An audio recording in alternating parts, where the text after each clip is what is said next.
Hello everyone, मैं हूं advocate Rahul Mishra और आज की वीडियो में मैं आप लोगों को बताऊंगा एक ऐसा वाकया जो वास्तविकता में हो रहा है मैट्रिमोनियल साइट्स के थ्रू। अगर आप मैट्रिमोनियल साइट्स पर लड़कियां ढूंढ रहे हैं और शादी करने के इरादे से हैं वहां पर, तो हो सकता है आपकी शादी ना हो लेकिन आपको पैसे भी देने पड़ जाएं और जेल की सलाखें भी आपका इंतजार करें। हो सकता है आपको जेल भी जाना पड़ जाए।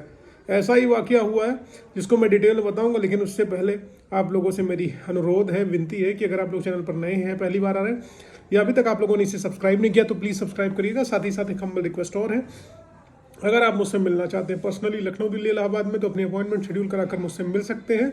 नंबर आपको डिस्क्रिप्शन में मिल जाने वाला है।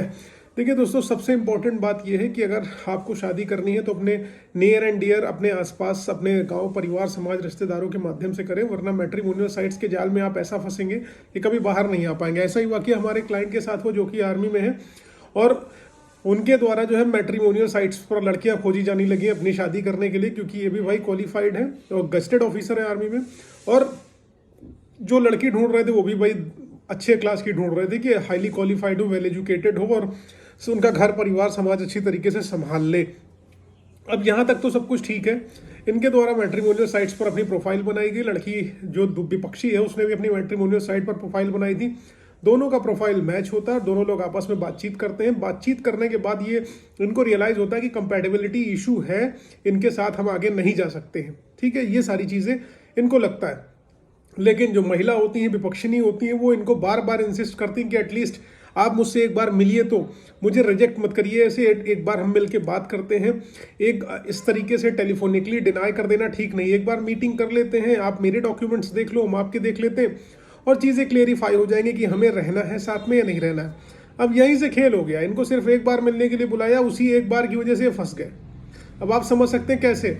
सबसे बड़ी बात ये हो गई कि एक बार मिलने गए, मिलके आए वहाँ पर, इन्होंने उनके पेपर देखे, इन्होंने उनके पेपर देखे, दोनों लोगों ने एक दूसरे के डॉक्यूमेंट्स देखे और हल्का फुल्का नाश्ता वाश्ता किया और किनारे हो गए। लेकिन लड़की ने इंसिडेंट उसी दिन का घटनाक्रम एकदम स्पेसिफिक डेट, टाइम, प्लेस के साथ मेंशन किया कि इन्होंने मेरे साथ इस तारीख को इस होटल में इतने बजे शारीरिक संबंध बनाए, शादी का झांसा देते हुए मेरे साथ बलात्कार किया।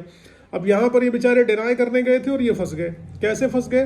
क्योंकि अब महिला की रियलिटी क्या निकल के आ रही, महिला पहले से शादीशुदा है, वो विडो है, उसके पुराने पति की डेथ हो चुकी है, उसने अपने ससुराल वालों के ऊपर पहले भी केस लिखा रखे हुए हैं अलग अलग धाराओं में, और इनसे शादी इसलिए सिर्फ ये करना चाहती क्योंकि ये आर्मी के अफसर है। ठीक है, और दूसरी चीज़ क्या है, वो ऑलरेडी विडो है, विधवा है, पहले से शादीशुदा है। उसने अपनी मैट्रिमोनियल साइट पे क्या डाल रखा है, वो अनमैरिड है, नेवर मैरिड का स्टेटस उसने लगाया हुआ था।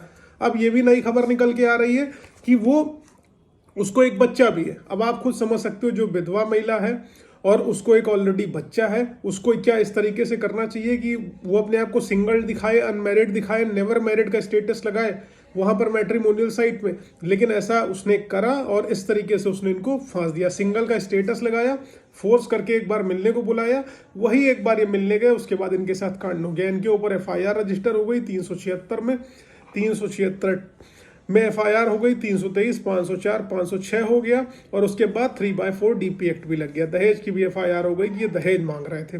अब आप समझ सकते हैं कि झूठी एफआईआर लिखाने वाले गैंग का क्या लेवल है। एक्चुअल में उसने इनके ऊपर एफआईआर क्यों लिखाई होगी, क्या आपको अनुमान है? उसने एफआईआर सिर्फ इसलिए लिखाई है क्योंकि उसको सिंपल सी बात है, उसको चाहिए पैसा। और दूसरी चीज़, अगर मान लो नहीं भी पैसा मिलता है तो इनसे शादी हो जाएगी, एक अच्छा स्टेटस उसको मिल जाएगा, क्योंकि आर्मी का अफसर होना बहुत बड़ी बात होती। हम सब शुरू से चाहते थे कि हम ऑफिसर्स बने, लेकिन नहीं हो पाए।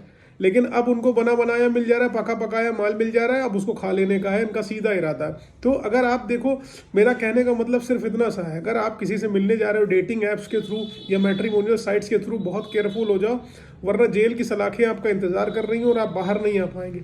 हम लोग इस मैटर में एफआईआर क्वेश्चनिंग में जाएंगे और डेटा हम लोग निकलवा रहे हैं मैट्रिमोनियल साइट से कि इन्होंने जो जो स्टेटस अपना अपलोड कर रखा था, जिस जिसके ऊपर इन्होंने केसेस लिखा रखे हैं, उन सारे केसेस के बेसिस पर एफआईआर क्वेश्चनिंग में जाएंगे और इनको डेफिनेटली प्रोटेक्ट करेंगे। मेरा ये वीडियो बनाने के पीछे सिर्फ रीज़न इतना सा है कि हमारे समाज में ऐसा खेल भी चल रहा है जहाँ पर आपको फंसाया जा सकता है और इस तरीके से फंसाया जा सकता है कि आप कभी नहीं आ पाओगे, कि आप पद प्रतिष्ठा नौकरी बचाने के चक्कर में फंसे रह जाओगे और शादी करके फिर दोबारा फंस जाओगे, फिर अपनी प्रॉपर्टी में हिस्सा दोगे और वन टाइम सेटलमेंट हैवी करोगे और उसके बाद घर भर, परिवार भर 376 झेलेगा, घर में भाई आपका आपके पिता के ऊपर लग सकता है, आपकी माता जी 498 झेलेंगी, डोमेस्टिक वायलेंस झेलेंगी, बहुत सारे मुकदमे आपके फैमिली वाले झेलेंगे। इसलिए शादी ब्याह करनी है तो अप्रोप्रिएट तरीके से करो, ना कि मैट्रिमोनियल साइट से। उम्मीद है जानकारी पसंद आई, समझ में आई है, इससे कुछ ना कुछ आप इन्फॉर्म होंगे। अगर ऐसा कुछ है तो प्लीज़ मुझे फेसबुक, इंस्टाग्राम, ट्विटर पर जुड़ो, लिंक आपको डिस्क्रिप्शन में मिल जाएगा। Thank you so much. जय हिंद, जय भारत।